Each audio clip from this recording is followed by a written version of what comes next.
مغرب کو میں سب سے بہتر سمجھتا ہوں, میں ان کی سوچ کو جانتا ہوں, میری بڑی زندگی گزری ہے وہاں. سب سے پہلے کوشش جو ہم نے کی ہے جون 2019 میں 14ویں جو سمٹ تھی OIC کی, وہ پہلی دفعہ جا کے میں نے اسلاموفوبیا کی بھی بات کی اور میں نے یہ بات کیا کہ It is a failure of یہ OIC کی ناکامی ہے کہ ہم مغربی دنیا کو یہ باور نہ کرا سکے کہ ہمیں اپنے نبی پاک صلی اللہ علیہ وآلہ وسلم سے کتنی محبت اور لگاؤ ہے. یہ ذمہ داری OIC کی ہے اور بحیثیت مسلم ممالک کے سربراہان ہماری یہ ذمہ داری ہے. جناب چیئرمین, میں اس پلیٹ فارم سے یہ کہنا چاہتا ہوں کہ ہمیں اقوام متحدہ اور یورپی یونین جیسے فورمز پر یہ واضح کرنا چاہیے کہ وہ 1.3 ارب مسلمانوں کے جذبات کو آزادی اظہار کے پردے میں رکھتے ہوئے مجروح نہیں کر سکتے. دوسرا میں نے پھر سپٹمبر 2019 میں یونائٹڈ نیشنز کی جنرل اسمبلی میں گیا, ادھر میں نے یہ اٹھایا. How is this happening?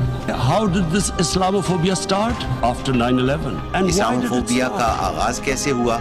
اس کا آغاز 9/11 کے بعد ہوا. اور یہ کیوں ہوا؟ اس کا آغاز اس لیے ہوا کہ کچھ مغربی لیڈروں نے دہشت گردی کو اسلام سے جوڑا اور اسلامی دہشت گردی, انتہا پسند اسلام جیسی اصطلاحیں استعمال کی گئی. انتہا پسند اسلام ہے کیا؟ اسلام تو صرف ایک ہی ہے اور وہ ہے محمد صلی اللہ علیہ وسلم کا اسلام جس کی ہم پیروی کرتے ہیں. اس کے علاوہ اور کوئی اسلام نہیں ہے. پھر اگلے سال جو 2020 میں یونائٹڈ نیشنز کی جنرل اسمبلی ہوئی, پھر میں نے اسلاموفوبیا کی بات کی اور میں نے کہا This assembly should declare an international day to combat Islamophobia and build a coalition to fight the scourge that splits humanity. We stress that willful provocations and incitement to hate and violence must be universally outlawed.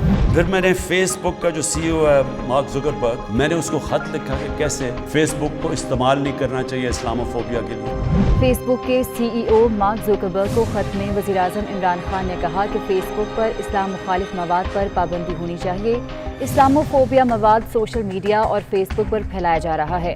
ایسا مواد نفرت, انتہا پسندی اور تشدد کو ہوا دے رہا ہے. اور پھر جب یہ فرانس میں ہوا اور جس کے اوپر یہ TLP کہہ رہی ہے کہ فرانس کے امبیسڈر کو واپس بھیجیں, میں نے سارے مسلمان ہیڈز آف سٹیٹس کو خط لکھا کہ نبی صلی اللہ علیہ وسلم کی ہمارے دلوں میں کتنا پیار اور جگہ ہے کہ ہمیں ساروں کو مل کے مغرب کو بتانا چاہیے کہ ان کے اوپر کارٹونز یا کچھ بھی کرتے ہیں تو یہ مسلمانوں کو کتنی تکلیف ہوتی ہے. اور اب میں آپ کو سمجھانا چاہتا ہوں, دنیا میں تھوڑے سے یہودی ہیں لیکن وہ سارے یہودیوں نے اکٹھے ہو کے مغربی دنیا کو بتایا ہے کہ جو ہولوکاسٹ تھا جدھر یہودیوں کی قتل عام ہوئی تھی, اس کے خلاف کوئی منفی بات نہ کی جائے کہیں بھی. آج مغربی میڈیا کسی ملک میں ہولوکاسٹ کے خلاف کوئی بات نہیں کر سکتا. کیا ہم یہ نہیں ان کو باور کروا سکتے کہ ہمیں کتنی تکلیف پہنچتی ہے؟ اور اب میں آپ کو سمجھانا چاہتا ہوں میری اسٹریٹجی کیا ہے. ہمیں ان کو سمجھانا پڑے گا کہ جب ایک 50 مسلمان ملک مل کے یہ کہیں گے کہ اگر کسی ملک میں سے اس طرح کیا گیا تو ہم سارے مل کے